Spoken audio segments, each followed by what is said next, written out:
Hello students, hi, welcome back to my channel learning with Divya. आज का जो video है स्टूडेंट्स, वो एलटी ग्रेड के स्टूडेंट्स के लिए, एलटी जीआईसी के स्टूडेंट्स के लिए और अदर सभी होम साइंस के स्टूडेंट्स के लिए बहुत इंपॉर्टेंट है। क्योंकि आज हम कुछ बहुत ही महत्वपूर्ण बिंदु जो है, इंपॉर्टेंट पॉइंट्स जो हैं, जो आपके एग्जाम पॉइंट ऑफ व्यू से इंपॉर्टेंट है, वो आज मैं आपको बताऊंगी। और आपको कुछ मतलब नॉलेज भी होगा और कुछ आपको पता भी चलेगा, कुछ आपका रिविजन भी हो जाएगा। ठीक है, तो बहुत इंपॉर्टेंट वीडियो होने वाला है, आपको देखना चाहिए और लास्ट तक आप देखिए, आपको हेल्प करेगा। तो आप कमेंट सेक्शन में बताएंगे कि हाँ मैम हेल्पफुल रहा कि नहीं रहा। ओके, तो चलिए फिर स्टार्ट कर लेते हैं। Let's start the topic. The topic आज का ऐसा कुछ मतलब बेसिक, ऐसा कोई ये नहीं कि मैं यही टॉपिक आपको पढ़ाऊंगी, कुछ मैं इंपॉर्टेंट पॉइंट्स आपको बताऊंगी। जिसमें सबसे पहले नंबर पे जो पॉइंट है वो है आपके मसल्स। सबसे पहले आपको मसल्स के बारे में मैं बताऊंगी। मसल्स क्या होती हैं? मांसपेशियां। हमारे बॉडी में क्या है, एक मस्कुलर सिस्टम भी है ना, मसल्स भी है ना। तो how many numbers of muscles in our body, हमारे शरीर में कितनी मसल्स पाई जाती हैं? जैसे आप बोन्स की बात करते हैं, तो जब मैं आपसे पूछती हूँ हमारे शरीर में कितनी बोन्स पाई जाती हैं, तो आप बताते हैं कि बच्चों में 300 पाई जाती हैं और बड़ों में कितनी पाई जाती है? 206। ये क्या है? बोन्स की संख्या, हड्डियों की संख्या। वयस्कों में 206 और बच्चों में कितनी होती है? 300 होती है। क्लियर? अब हम बात करेंगे मसल्स कितनी होती हैं। तो देखिए, मसल्स जो हैं यहाँ पर, नॉर्मल आपके अडल्ट में कितनी मसल पाई जाती हैं, नॉर्मल कितनी मसल्स पाई जाती हैं, तो इसको बोलते हैं 639। कितनी मसल्स पाई जाती हैं? 639। 639, 39 ही तो बोलते हैं 39 को। तो 639 टोटल मसल्स आपकी बॉडी में पाई जाती हैं। ये क्वेश्चन भी पूछा जाता है एग्जाम में, तो ये इंपॉर्टेंट है। तो सबसे पहले हमारी बात हो गई मांसपेशी की, जो हम मस्कुलर सिस्टम में पढ़ते हैं, मांसपेशी। अब मांसपेशी भी आपके पता है 2 तरीके की होती हैं, लेकिन हम स्पेशल 3 कैटेगरीज पढ़ते हैं। आपको 2 तो पता ही है, एक वॉलेंट्री मसल्स होती हैं, एक इनवॉलेंट्री मसल्स होती हैं। वॉलेंट्री मसल्स को बोलते हैं आपकी ऐच्छिक मांसपेशियां, जो क्या करती हैं, बोन्स और मसल्स को कनेक्ट करती हैं, आपको मूवमेंट करने में हेल्प करती हैं। जो आपके होती हैं वॉलेंट्री मसल्स वो होती हैं जो आपकी इच्छा के अनुसार काम करती हैं।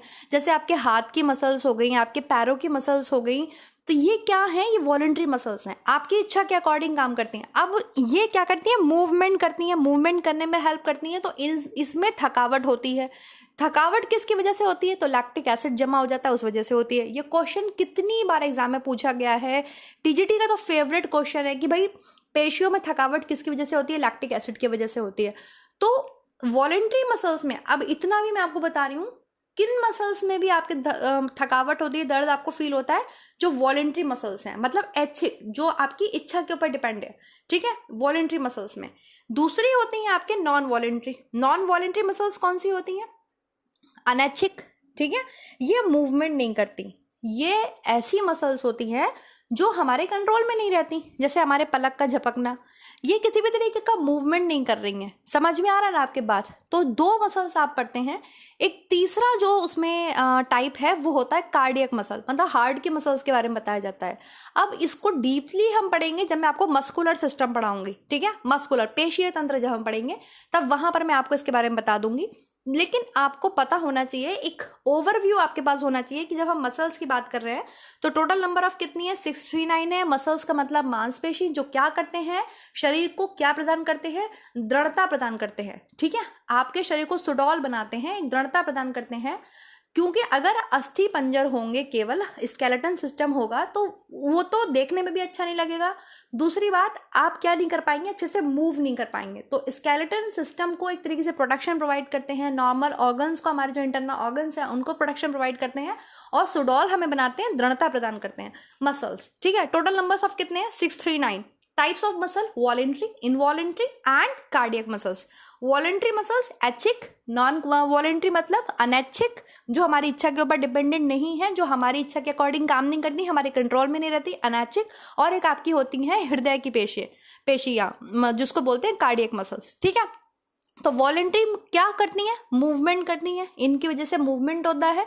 जब मूवमेंट होता है तो क्या होगा? ये थकेंगी भी। और किस वजह से थकती हैं ये? लैक्टिक एसिड के जमा होने के कारण। तो ये तो बात रही, एक छोटा सा कॉन्सेप्ट आपको क्लियर हुआ मसल्स का। क्लियर है? चलिए आगे देखते हैं। अब आप बताइए, सबसे स्मॉलेस्ट मसल कौन सी है बॉडी की, सबसे लार्जेस्ट मसल कौन सी है, एंड बिगेस्ट मसल।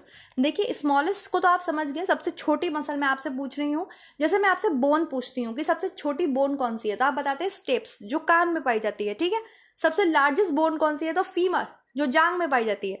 सबसे बिगेस्ट मसल कौन सी होती है, तो जो आपके कूल्हे में पाई जाती है, आपके जो जहाँ से आपके वर्टिकल कॉलम आपके कनेक्ट होता है, लास्ट जो नीचे वाला पॉइंट होता है, वहाँ जो कूल्हा होता है, जिसे आप कमर बोलते हैं, कमर नीचे कूल्हे वाली हड्डी, वो बिगेस्ट मसल होती है। ठीक है, तो ये आपको सॉरी बिगेस्ट बोन होती है। ठीक है, अब आपको बताना है मसल कौन सी होती है। तो चलिए हम यहाँ पे ये पॉइंट्स क्लियर करेंगे। Smallest muscle, largest muscle and biggest muscle.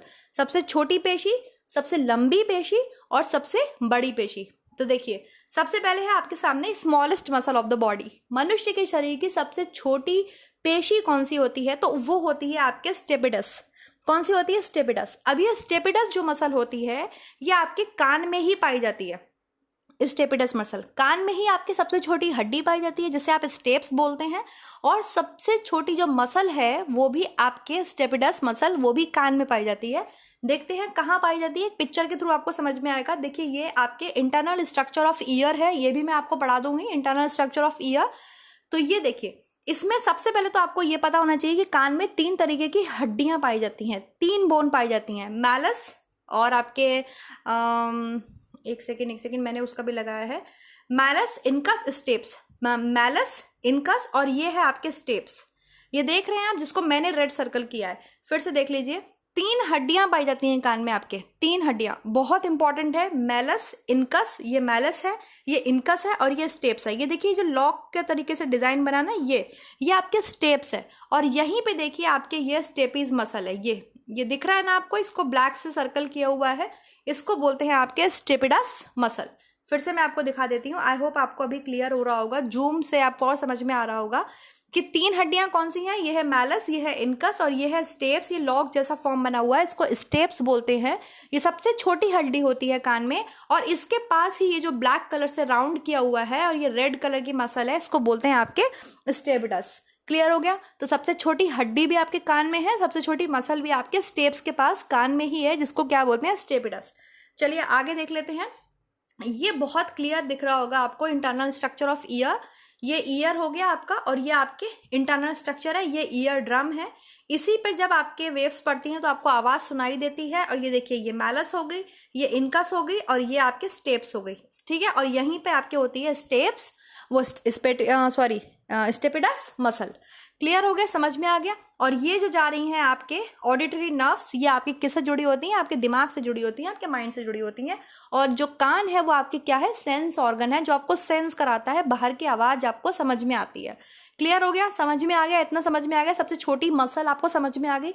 तो सबसे छोटी हड्डी होती है स्टेप्स और सबसे छोटी मसल आपकी होती है स्टेपिडस। क्लियर हो गया। सबसे छोटी मसल, सबसे छोटी हड्डी होती है स्टेप्स और इसके पास ही सबसे छोटी मसल होती है स्टेपिडस। अब इसको हिंदी में भी स्टेप्स ही बोलते हैं और जो है आपके स्टेपिडस ही बोलते हैं हिंदी में भी। हिंदी में इसका कोई अलग से नाम नहीं है, ऐसे ही बोला जाता है। और आजकल एग्जामिनर इतने स्मार्ट हो गए, अगर आप LT ग्रेड के एग्जाम की बात करेंगे और GIC के एग्जाम की बात करेंगे तो वो जो इंग्लिश के वर्ड्स है ना, उसी को हिंदी में लिख देते हैं। आपको वहां पे हिंदी नहीं मिलेगी, तो ये आप ध्यान से समझ के पढ़िएगा। जो बिल्कुल प्रॉपर हिंदी में ही पढ़ रहे हैं फिर उनको प्रॉब्लम होती है, क्योंकि वो इंग्लिश में समझना चाहते ही नहीं है। तो थोड़ा सा आपको इंग्लिश में लेके चलना पड़ेगा, क्योंकि अगर आप LT ग्रेड की और LT GIC की तैयारी कर रहे हैं तो स्पेशली। चलिए नेक्स्ट देखते हैं। लॉन्गेस्ट मसल, सबसे लंबी मसल। लॉन्गेस्ट का मतलब होता है लंबा। कुतुब मीनार क्या है, बिगेस्ट है या लॉन्गेस्ट है? कुतुब मीनार दिल्ली में एक मीनार है, वो सबसे लंबी मीनार है, ऊंची मीनार है या बड़ी मीनार है, आप उसको क्या बोलेंगे? लॉन्गेस्ट है। वो लंबाई में है, ऊंचाई में है, लंबी, बहुत लंबी मीनार है। ठीक है ना। तो लॉन्गेस्ट मसल, देखिए आपको पता है आपके सबसे लॉन्गेस्ट बोन कहाँ पाई जाती है? तो ये है, आपको स्ट्रक्चर दिखाई दे रहा होगा, ये देखिए सबसे लॉन्गेस्ट जो बोन होती है वो आपके यहीं पाई जाती है, जिसको आप क्या बोलते हैं, फीमर बोलते हैं।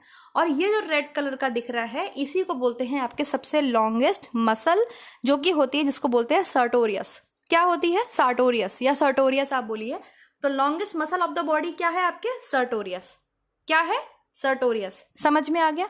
और जो कहाँ पाई जाती है? जहां पर आपके जांग की जो हड्डी होती है, जो फीमर होती है, वहीं पर आपके जो मसल पाई जाती है उसको बोलते हैं सर्टोरियस। और ये सबसे लंबी मसल है और ये आपको इमेज में क्लियर दिखाई दे रहा है। ये जो रेड वाला पोर्शन है ये आपके सर्टोरियस मसल है। समझ में आ रहा है? चलिए एक बार फिर से आप जूम करके देख लीजिए। ये देखिए रेड कलर का आपको दिखाई दे रहा है पोर्शन, ये क्या है, सर्टोरियस मसल है। और ये कहाँ पाई जाती हैं, ये आपके जांघ में पाई जाती हैं, जहां पर आपके सबसे लॉन्गेस्ट बोन फीमर पाई जाती है, वहीं पर। चलिए, इसका नाम क्या है, सर्टोरियस। क्या नाम है इसका, सर्टोरियस। नेक्स्ट देखते हैं, सबसे बिगेस्ट मसल बताइए, सबसे बड़ी मसल। तो मैंने आपको बताया सबसे बड़ी हड्डी कौन सी होती है, आपके कूल्हे की हड्डी जो होती है सबसे बड़ी हड्डी होती है, और यहीं पर आपके सबसे बड़ी मसल्स भी पाई जाती हैं। ये देखिए, आपको ये रेड में दिखाई दे रहा होगा, जिसको आप कूल्हा बोलते हैं हिंदी में। और यहीं पर डॉक्टर्स आपको इंजेक्शन लगाते हैं, क्योंकि यहाँ पे जो मसल्स होती हैं वो सबसे बड़ी मसल्स होती हैं, और मतलब बहुत ज़्यादा क्या बोले, डेंस मसल्स होती हैं, बहुत स्ट्रांग मसल्स होती हैं, कूल्हे की जो आपके मसल्स होती हैं। और ये आपको दिखाई दे रहा है रेड पोर्शन में, तो यहीं पर आपके सबसे बड़ी मसल्स पाई जाती हैं, जिसको आपके बोलते हैं ग्लूटस मैक्सिमस। ग्लूटस मैक्सिमस, ये देखिए लिखा हुआ है ग्लूटस मैक्सिमस। इसका नाम क्या है सबसे बड़ी मसल का, biggest muscle of the body, it's gluteus Maximus. क्या है, ग्लूटस मैक्सिमस। समझ में आ गया, सबसे बड़ी मसल आपको समझ में आ गया। तो ये है सबसे बड़ी मसल जो आपके पीछे कूल्हे में पाई जाती है, जहां पर डॉक्टर्स आपको इंजेक्शन भी देते हैं, तो इसको बोलते हैं आपके ग्लूटस मैक्सिमस। तो आपने आज क्या जाना, आपने मसल्स के बारे में जाना, मसल्स के नंबर्स के बारे में जाना, टाइप्स ऑफ मसल्स के बारे में जाना, आपने सबसे बड़ी, सबसे छोटी और सबसे लंबी मसल के बारे में जाना। चलिए फिर आगे देखते हैं, आई होप आपको ये समझ में आएगा। नेक्स्ट देखते हैं, protein in bone, muscles and cartilage. कौन सा प्रोटीन आपके बोन में प्रेजेंट होता है, कौन सा प्रोटीन आपके मसल्स में प्रेजेंट होता है, एंड कौन सा प्रोटीन जो है आपके कार्टिलेज में प्रेजेंट होता है, अब आपको ये बताना है, ठीक है। कौन सा बोन आपके जो है प्रोटीन आपके बोन में है। चलिए आगे देखते हैं। तो सबसे पहले हम देखेंगे विच protein is found in cartilage. इसको बोलते हैं आपके कॉन्ड्रिन। क्या बोलते हैं, कॉन्ड्रिन। कौन सा होता है, कॉन्ड्रिन, ठीक है। कार्टिलेज में कौन सा प्रोटीन होता है, देखिए आपका जो शरीर बना है वो हड्डी और कार्टिलेज का बना हुआ है, तो आपको पता है ना, बोन्स का बना हुआ है और कार्टिलेज का बना हुआ है। तो कार्टिलेज में कौन सा प्रोटीन पाया जाता है, तो कार्टिलेज की बात कर रहे हैं हम यहाँ। कार्टिलेज में कौन सा प्रोटीन पाया जाता है, आपके कॉन्ड्रिन प्रोटीन। कौन सा प्रोटीन पाया जाता है, आपके कॉन्ड्रिन। सी से कार्टिलेज, सी से कॉन्ड्रिन, कॉन्ड्रिन प्रोटीन। समझ में आ गया, क्लियर आ गया। ये क्वेश्चंस बहुत इंपॉर्टेंट है, इसलिए मैं आपको बता रही हूँ एग्जाम पॉइंट ऑफ व्यू से, स्पेशली जब आप इतने बड़े एग्जाम के प्रिपरेशन कर रहे हैं, जीआईसी के प्रिपरेशन कर रहे हैं, एलटी ग्रेड एग्जाम के प्रिपरेशन कर रहे हैं, तो इसीलिए, ठीक है। तो कार्टिलेज में कौन सा प्रोटीन पाया जाता है, आपके कॉन्ड्रिन प्रोटीन पाया जाता है। यहाँ पे लिखा हुआ है chondrin protein made up of chondroitin 4 sulfate components which are present in cartilage. Chondrin is protein found in cartilage. Chondrin protein है जो कहाँ पाया जाता है, कार्टिलेज में पाया जाता है, but this is also known as cartilagin. इसको कार्टिलेगिन भी बोलते हैं, क्योंकि ये कार्टिलेज में पाया जाता है, इसलिए इसका दूसरा नाम कॉन्ड्रिन प्रोटीन को आप कार्टिलेगिन भी बोल सकते हैं। समझ में आ गया। तो कुछ भी हो आपसे एग्जाम में अगर पूछा गया है कि कार्टिलेज में कौन सा प्रोटीन पाया जाता है, तो ऑप्शन में कॉन्ड्रिन भी हो सकता है और आपके कार्टिलेगिन भी हो सकता है। क्लियर हो गया, समझ में आ गया इतनी बात। ये स्क्रीनशॉट आपको दिखाई दे रहा है। चलिए नेक्स्ट देखते हैं। अब बात करते हैं बोन में कौन सा प्रोटीन पाया जाता है। मैंने आपसे 3 पूछे ना, मसल्स में कौन सा प्रोटीन पाया जाता है, आपके मसल में आपके मायोसिन पाया जाता है। मसल में कौन सा प्रोटीन पाया जाता है, मायोसिन, ठीक है। कार्टिलेज में कौन सा प्रोटीन पाया जाता है, कॉन्ड्रिन। अब आपके बोन में कौन सा प्रोटीन पाया जाता है, तो उसको बोलते हैं ओसिन। कौन सा प्रोटीन पाया जाता है, ओसिन, ये लिखा है। बोन में आपके कौन सा प्रोटीन पाया जाता है, ओसिन प्रोटीन पाया जाता है। ये ऑर्गेनिक एक्स्ट्रा सेलुलर मैट्रिक्स है बोन का। और एक सेकेंड चार्जिंग में लगा देती हूँ मैं। बोन का which is made up of 95% collagen, मतलब कोलाजन को ही आप दूसरा नाम बोल सकते हैं ossein. Collagen is also known as ossein. तो बोन में आपके कौन सा प्रोटीन पाया जाता है, ओसिन पाया जाता है। कौन सा प्रोटीन पाया जाता है, ओसिन पाया जाता है, ठीक है। और ये जो ओसिन है ये 3 टाइप्स ऑफ प्रोटीन से मिलकर बनता है। ये जो आपके in the earlier 20th century bones were found to consist of 3 types of protein.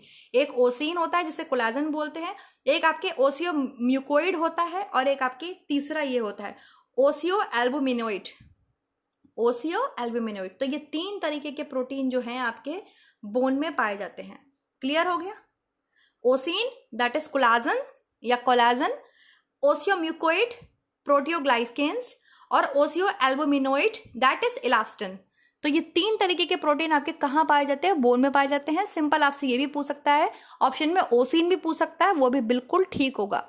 या कोलाजन भी पूछ सकता है, वो भी बिल्कुल ठीक होगा। समझ में आ रहा है कुछ कि मैं क्या बोल रही हूँ? बोन में आपके कौन से प्रोटीन पाए जाते हैं? तो ये साफ लिखा है, in the early 20th century में, मतलब 20वीं शताब्दी में ये फाउंड कर लिया गया था कि 3 टाइप्स के प्रोटीन जो है वो आपके बोन में पाए जाते हैं। दैट इज नंबर 1 इज ओसिन, ओसियोम्यूकोइड और आपके ओसियो एल्बुमिनोइड।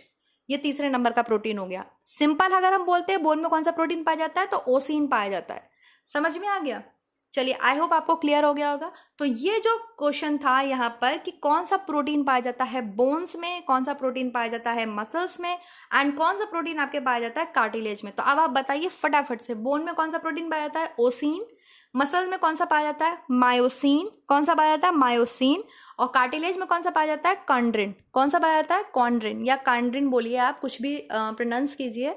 ये 3 प्रोटीन हो गए और ये इंपॉर्टेंट है आपके एग्जाम पॉइंट ऑफ व्यू से। चलिए नेक्स्ट देखते हैं आज हम क्या देखने वाले हैं।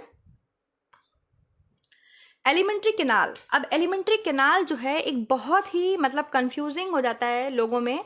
आप एलिमेंट्री कैनाल को बोलते हैं हिंदी में, देखिए ये डाइजेस्टिव सिस्टम का भाग है। सबसे पहले तो आपको ये समझना है एलिमेंट्री कैनाल जो है वो डाइजेस्टिव सिस्टम का भाग है। एक सेकेंड, मैं इसको थोड़ा सा नीचे ले लेती हूँ। हाँ, ये किसका भाग है आपके? ये डाइजेस्टिव सिस्टम का भाग है। डाइजेस्टिव सिस्टम मतलब आपके पाचन तंत्र। पाचन तंत्र के 2 भाग होते हैं। एक होता है आपके एलिमेंट्री कैनाल। कौन सा होता है? एक तो हो गया ये एलिमेंट्री कैनाल, और दूसरा होता है आपके ग्लैंड्स। दूसरा क्या होता है? आपके ग्लैंड्स। एलिमेंट्री कैनाल को हिंदी में बोला जाता है आहार नाल। क्या बोला जाता है? आहार नाल। क्या बोलते हैं? आहार नाल। आप लोग जो हैं या बच्चे जो हैं जिन्हें नहीं पता है या जो कंफ्यूज रहते हैं, आप इसको आहार नाल बोलते हैं। ये ईसोफेगस को, ये जो ईसोफेगस है ना, ये फूड पाइप, इसको ग्रास नली बोलते हैं हिंदी में। इसको आहार नलिका नहीं बोलते हैं, इसको ये ग्रास नली बोलते हैं या भोजन नली बोलते हैं। इसे इंग्लिश में ईसोफेगस बोलते हैं या फूड पाइप बोलते हैं। इसे आप एलिमेंट्री कैनाल नहीं बोलते, ठीक है? आहार नाल नहीं बोलते, क्योंकि ये आहार नाल नहीं है। आहार नाल वो होती है जिस नली में आपके भोजन रहता है, आप उसे आहार नाल कहते हैं। और कहाँ भोजन रहता है? भोजन आपके मुंह से स्टार्ट होता है और एनस तक आपके भोजन रहता है। एनस से भी भोजन बाहर निकलता है तो उसमें भी आपके जो है, जो अनवांटेड स्टूल है वो आके वहां पर रुकता है, फिर वो आपके बॉडी से बाहर निकलता है। तो कहने का मतलब ये है कि आपके मुंह से स्टार्ट होके ईसोफेगस, फूड पाइप, फिर स्टमक, ये, और फिर आपके small intestine, then large intestine to anus वाला पॉइंट जो होता है, इसको आहार नाल बोलते हैं, एलिमेंट्री कैनाल बोलते हैं, जिसकी जो लंबाई है वो औसतन 10 मीटर होती है। कितनी होती है? 10 मीटर। 9 से 10 मीटर मिलेगी आपको, कहीं पर आपको ये जो है 8 मीटर तक मिलेगी, लेकिन अप्रॉक्स जो है वो 10 मीटर होती है। लगभग 9 से 10 मीटर जो होती है इसकी लंबाई होती है। It's about 30 feets. कितनी होती है? 30 फीट, 30 फीट। कितनी होती है? 30 फीट। इसे बोलते हैं आपके आहार नाल। आहार नाल के पार्ट्स होते हैं आपके। अब आप समझिए, डाइजेस्टिव सिस्टम में आहार नाल के पार्ट्स होते हैं जो कि ये लिखे हैं। माउथ, जब आप फूड स्टार्ट करते हैं तो आपके माउथ में रहता है, मुंह में रहता है, माउथ कैविटी में रहता है, जैसे बक्कल कैविटी बोलते हैं, मुख गुहा। आपके माउथ में रहता है फूड, रहता है नहीं रहता है कुछ टाइम के लिए। आप माउथ में फूड को च्यू करते हैं कि नहीं करते हैं, ठीक है? फिर आपके फैरिंग से होता हुआ ईसोफेगस में आता है। फैरिंग्स भी है लेकिन इसको इतना आप डिटेल नहीं लीजिए, आप माउथ लीजिए। ईसोफेगस में, माउथ से फूड आपके कहाँ आता है? ईसोफेगस। ईसोफेगस को फूड पाइप बोलते हैं, भोजन नली बोलते हैं, आहार नली नहीं बोलते। समझ में आ गया? इसे क्या बोलते हैं? इसे फूड पाइप बोलते हैं, आहार नली नहीं बोलते, भोजन नली बोलते हैं। आहार नली क्या होती है? जो आपके मुंह से शुरू होके इस लास्ट एनस पॉइंट तक जाती है, और ये मुंह से स्टार्ट होती है, यहां तक जाती है, इसको बोलते हैं आपके आहार नाल, जिसकी लंबाई कितनी होती है? 10 मीटर होती है, अप्रॉक्स 30 फीट होती है, लगभग 30 फीट होती है। समझ में आ गया? जिसमें फूड किसी ना किसी टाइम आपके फूड रहता ही है, उसमें मुंह में रहता है फूड। मुंह से कहाँ आता है? ईसोफेगस में आता है। ईसोफेगस से कहाँ जाता है? आपके स्टमक में जाता है। स्टमक में 4 घंटे तक भोजन रहता है अप्रॉक्स, इससे ज्यादा भी रह सकता है। 4 घंटे तक भोजन रहता है, जिसमें हमने पार्ट्स पढ़े थे, कार्डियक पढ़ा था, फंडस पढ़ा था, फंडिक पढ़ा था, और आपके पाइलोरी पढ़ा था। नहीं पढ़ा था पार्ट्स, मैंने आपको डाइजेस्टिव सिस्टम में पढ़ाया है। फिर आपके आता है स्मॉल इंटेस्टाइन, जो कि स्टमक से ही आपके जुड़ा होता है। स्मॉल इंटेस्टाइन का पार्ट ऊपर वाला आपके स्मॉल इंटेस्टाइन से जुड़ा होता है। फिर आपके लार्ज इंटेस्टाइन में फूड आता है, फिर आपके एनस में फूड आता है। रेक्टम को मत याद करो, लार्ज इंटेस्टाइन के बाद एनस में आता है। और एनस में भी आपके जो है वो मतलब जो अनवांटेड मटेरियल है, स्टूल है, वो भी रहता है और फिर वो एक टाइम पे बाहर निकलता है। तो ये होता ही आपके आहार नाल, इसे बोलते हैं एलिमेंट्री कैनाल, आहार नाल, जिसकी लंबाई 10 मीटर्स तक होती है, approx 9 to 10 metres, 8 to 10 metres, और इसकी जो 30 फीट, लगभग 30 फीट। ठीक है, समझ में आ गया एलिमेंट्री कैनाल किसे बोलते हैं, आहार नाल किसे बोलते हैं, और भोजन नाल, भोजन नलिका किसे बोलते हैं। अभी मुझे लगता है अभी आप कंफ्यूज नहीं होंगे, अभी आपको प्रॉब्लम नहीं होगी। ये है केवल भोजन नली, जिसके थ्रू भोजन आपके मुंह से, जिसके द्वारा भोजन केवल आपके मुंह से स्टमक तक पहुंचता है। स्टमक को आपके जो है बायोलॉजिकल लैंग्वेज में एब्डोमेन बोलते हैं। क्या बोलते हैं? एब्डोमेन। हिंदी में इसको आप उदर बोलिए, पेट बोलिए, कुछ भी बोलिए, लेकिन बायोलॉजिकल लैंग्वेज में इसको एब्डोमेन बोलते हैं स्टमक को। तो फूड पाइप जो होता है, केवल ईसोफेगस जो होता है, वो क्या काम करता है, वो मुंह का जो आपने अधपचा भोजन है, मुंह में जो भोजन है जो आपने च्यू कर लिया, उसको स्वालो करता है, उसको स्टमक तक लाने में हेल्प करता है। बस, उसे आहार नाल नहीं बोलते, उसे भोजन नाल बोलते हैं, भोजन नलिका बोलते हैं, ग्रास नली बोलते हैं। तो सबसे पहला आपका कौन सा हो गया? मुख गुहा, बकल कैविटी, या मुंह आप बोल दीजिए। फिर ग्रास नली, इसकी अबाउट जो लंबाई होती है वो 15 सेंटीमीटर्स होती है, अगर मैं गलत नहीं हूं तो। ये केवल 15 सेंटीमीटर लंबी होती है। ठीक है, आपके जो फूड पाइप होता है ईसोफेगस, वो केवल 15 सेंटीमीटर लंबा होता है। और फिर आपके आमाशय में आता है स्टमक, या एब्डोमेन बोलते हैं इसे, छोटी आंत, फिर स्मॉल इंटेस्टाइन, फिर बड़ी आंत, और फिर गुदा। एनस को क्या बोलते हैं? गुदा। ठीक है, तो ये है आपके एलिमेंट्री कैनाल। तो मैंने आपको अभी बताया कि डाइजेस्टिव सिस्टम के 2 भाग होते हैं। डाइजेस्टिव सिस्टम के 2 भाग कौन से होते हैं आपके? एलिमेंट्री कैनाल, जिसकी बात हो गई, आपको समझ में आ गई। और दूसरा भाग होता है ग्लैंड्स। अब इसमें जो ग्लैंड्स हैं वो आती हैं आपके, सबसे पहले मुंह में कौन सी आती है? आपके सलाइवरी। फिर कौन सी आती है? आपके लीवर, लीवर ग्लैंड है, समझ में आ रहा है। फिर आपके गॉल ब्लैडर ग्लैंड है, फिर आपके पैनक्रियास ग्लैंड है, और एक ग्लैंड और पाई जाती है आपके पाइलोरी में, मैंने आपको पढ़ाया था, गैस्ट्रिक ग्लैंड, जिसे आप जठर ग्रंथि बोलते हैं, जो जठर रस को स्रावित करती है ना। तो वो भी है एक तरह, वो भी ग्लैंड है, तो वो भी इंक्लूड होती है इसमें, गैस्ट्रिक ग्लैंड जिसे आप बोलते हैं। मेन ये 4 ग्लैंड है जो बहुत इंपॉर्टेंट है। कौन कौन सी हो गई आपके डाइजेस्टिव सिस्टम में? डाइजेस्टिव सिस्टम के 2 भाग हो गए, एलिमेंट्री कैनाल, और कौन सा हो गया दूसरा कौन सा हो गया? ग्लैंड्स। ग्लैंड्स कितने भाग की हो गई? ग्लैंड्स कौन कौन सी हो गई? मुंह में सलाइवरी, फिर आपके लीवर, फिर आपके गॉल ब्लैडर, ठीक है, जिसको आप पित्ताशय बोलते हैं, और फिर आपकी होती है पैनक्रियास, जो किसके लिए इंपॉर्टेंट है? आपके इंसुलिन के प्रोडक्शन के लिए इंपॉर्टेंट है पैनक्रियास।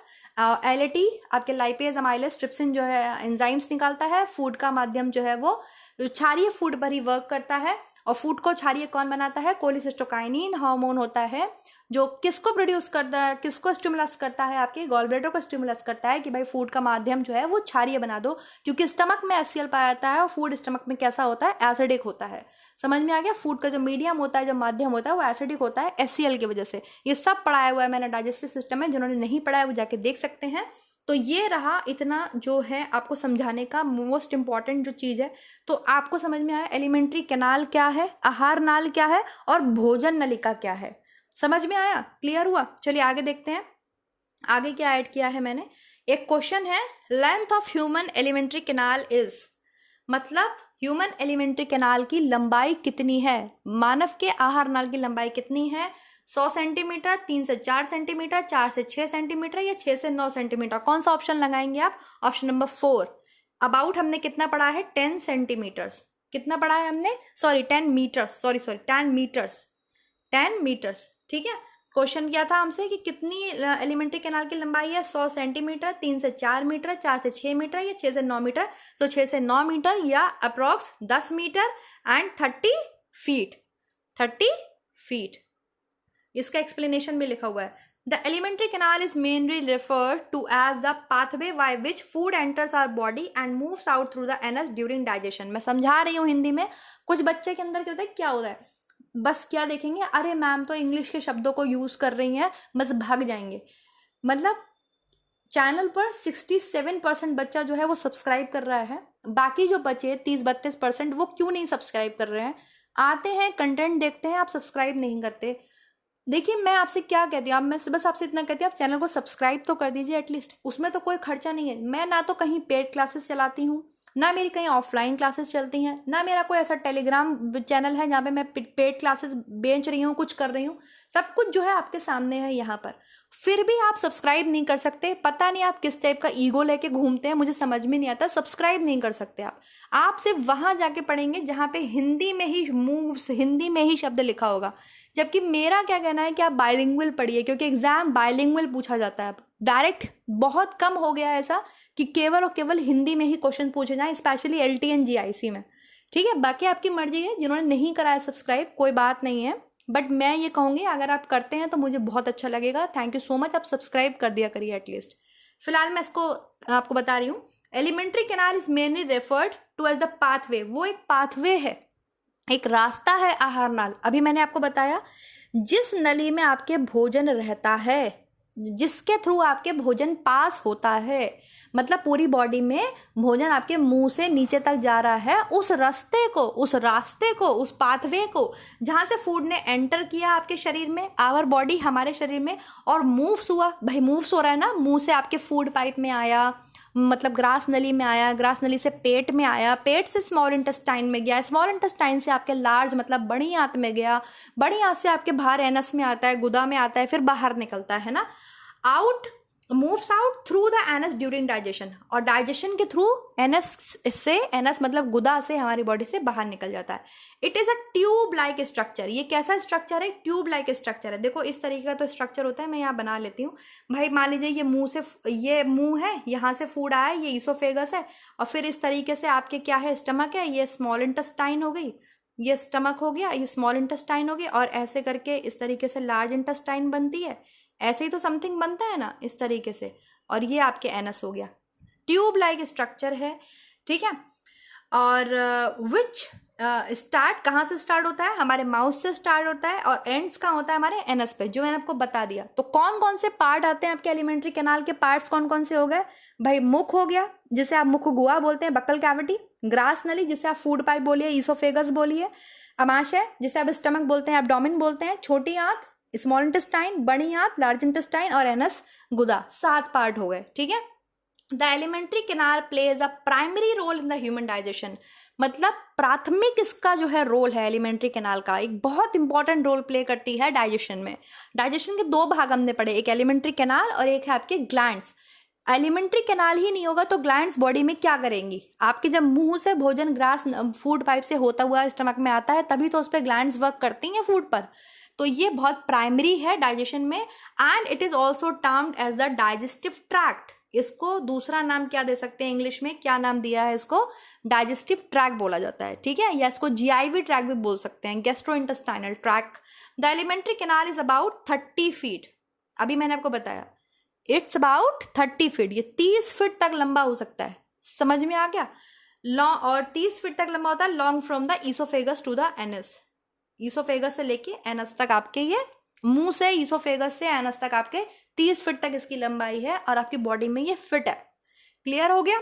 समझ में आ गया आपको? तो ये क्वेश्चन मैंने इसीलिए ऐड किया था कि आप एक इसको सॉल्व कर सकें। चलिए फिर, thank you so much. Like कर दीजिएगा अगर आपको पसंद आया है, नहीं पसंद आया तो डिसलाइक कर देना, कोई बात नहीं है। सब्सक्राइब तो एटलीस्ट कर दो, और शेयर भी कर देना। Thank you so much. Telegram channel join कर लेना लर्निंग विद दिव्या से, उसका मैंने जो भी लिंक है वो शेयर किया हुआ है चैनल पर, कम्युनिटी टैब पर, यूट्यूब पर शेयर किया हुआ है। और चलिए फिर नेक्स्ट वीडियो मिलेंगे नेक्स्ट टॉपिक के साथ। अगर आपको आज का टॉपिक पसंद आया हो तो प्लीज़ कमेंट करिए, लाइक कीजिए, सब्सक्राइब कीजिए, शेयर कीजिए। Thank you so much guys, bye bye.